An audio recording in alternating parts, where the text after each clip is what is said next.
Një ndër operacionet e suksesshme policore që solli arrestimin e shumë të kërkuarit Aldo alias Elidon Avdyli në Tiranë, ka shumë gjasa që tashmë të kthejë sytë e SPAK tek një çështje mjaft e njohur për interesin publik, siç është ajo e zhdukjes pa adresë e biznesmenit Ervis Martinaj, shkruan gazetari Elton Gjyno.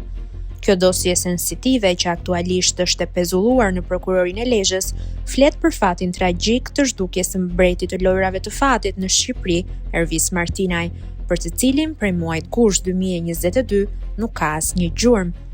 Në atë periudhë, dosja u regjistrua për akuzën e rrëmbimit ose mbajtjes peng të personit kryer në formën e bashkëpunimit, por pas disa viteve hetim, çështja nuk solli asgjë, veç disa kontrollave në banesat e Astrit Avdylit, Yasin Avdylit dhe Aldo Avdylit. Kontrollat nuk sollën asnjë rezultat për hetimin, por për policinë dhe prokurorinë e Lezhës, Aldo Avdyli ka qenë një ndër personat kryesor të dyshuar se ka marrë pjesë në zhdukjen e Martinajt. Ndaj pas kapjes së këtij personi në zonën e liçenit të Thatë në Tiranë, mësohet se SPAK ka shfaqur interes për tërheqjen e akteve të kësaj dosjeje, me qëllim studimin dhe pyetjen e mëtejshme në burg të Aldo Avdylit.